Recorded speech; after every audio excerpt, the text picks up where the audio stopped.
Да бе, човек, аз си казвам, паднах по очи, дори ми влезна кал в ушите по някаква случайност. Не мога да ти обясня как стана.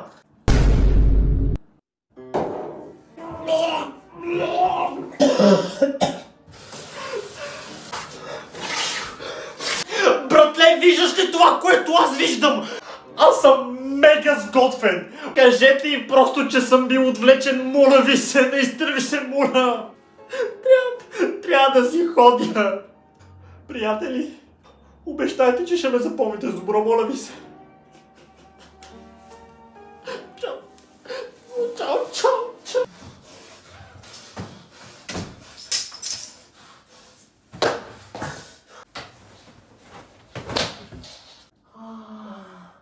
Нашия спинка ли бе?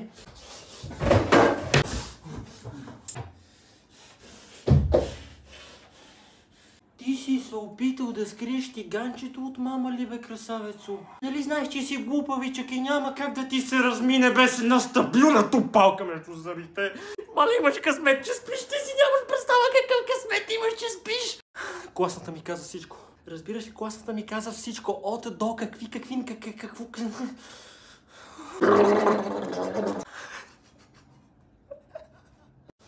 Спокойно. Спинкай спокойно, утре е ден. Обаче може и за тебе да няма утре. Нямам търпение да се събудиш утре сутринта и да си поговориме с тебе насаме като майка и като син, разбираш ли? Всичко ще бъде наред, нали така? Всичко ще бъде наред.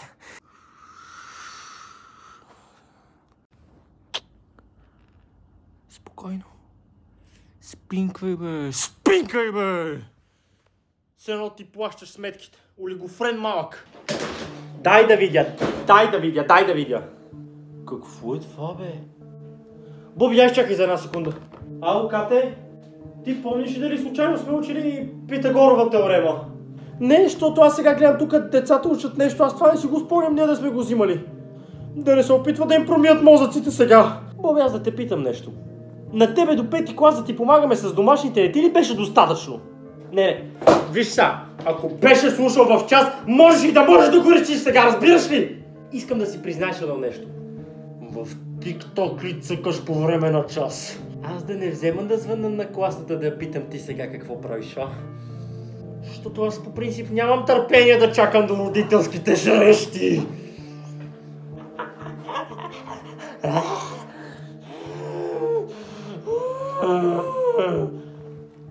Както и да е, вечерята между другото е готова, Ладия деш, в другата стая съм приготвила спагети болонезе. Дами и господа, линиите са отворени. Който познае думата първи, получава наградов фонд от 300 лева. Ало, добър вечер, с кого разговарям? Викат ми Гошо, помпата Гошо. Георги, имате 3 опита да познаете думата. Ами, думата е... лебед. Не, Георги, думата завършва с А, не с Д. Ами тогава думата е... леща е. Георги, ще ви дам само един жокер. Произлиза от човешкото тяло и е кафяво. Аз откъде да знам майка ви да е? И изгубихме връзка. Ало, добър вечер, с кого разговарям? Анастасия! Здравейте, Анастасия, имате 3 опита да познаете думата. Думата е щъркел. Анастасия, вие малумна ли сте? Къде видяхте що? Имате още 2 опита. Ами...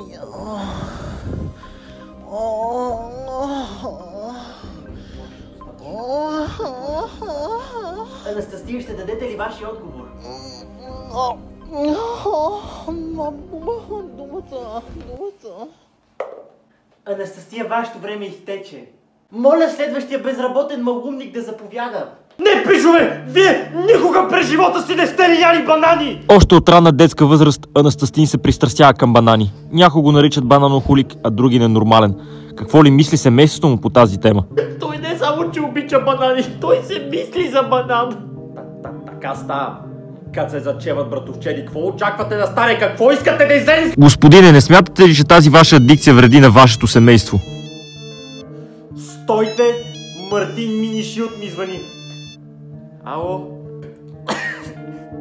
Той няма да ви чуе, разбирате ли? Той няма да ви чуе!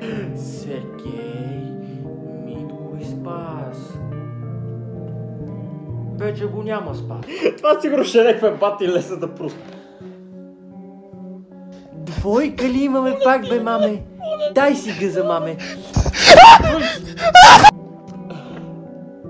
Да не съм те видял повече вкъщи! Ти малка гнусна гнида такава! Да знаеш, че синът ти е изгонен!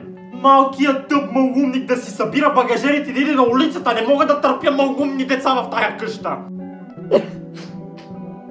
Мамо, искам вкъщи, мамо. Не ме интересува. Е, там долу на пейчетата ще спиш, не ме интересува. Иди е там, че ще ядосам и ще почна те замерям с нещо.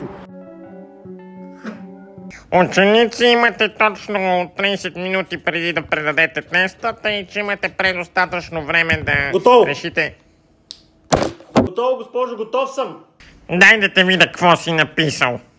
Леле, мале, каква сигма, колко бързо свърши теста. Според мен трябва да го назначат в НАСА. Боб, искаш ли после в нас да ми помогнеш с домашното? Аз ще ти дам 50 лева пак. Да, братаре, аз пък ще ти дам 100. Но аз си го заплюх първа. Не ме интересува, искам да завърша този срок. Гадни бети, успокойте се. Аз ще му дам 200 лева път. Царя сам избира на кой да помогне. Така, Борисе, поне името можеше да си напишеш правилно, положението е по-кратително. София, квартал Аналково. Тук живее двойката Гонорея и нейната прахосмокачка Мото-Мото, като на пръв поглед връзката им изглежда много щастлива. Ами да, влюбени сме. От 11 години връзката ни върви уникално. До момента, в който Гонорея не попада на нещо неочаквано. Хей, Маргаринче, прибрах се. Гонорея хваща Мото-Мото в изневяра, заедно с домашния им рутер.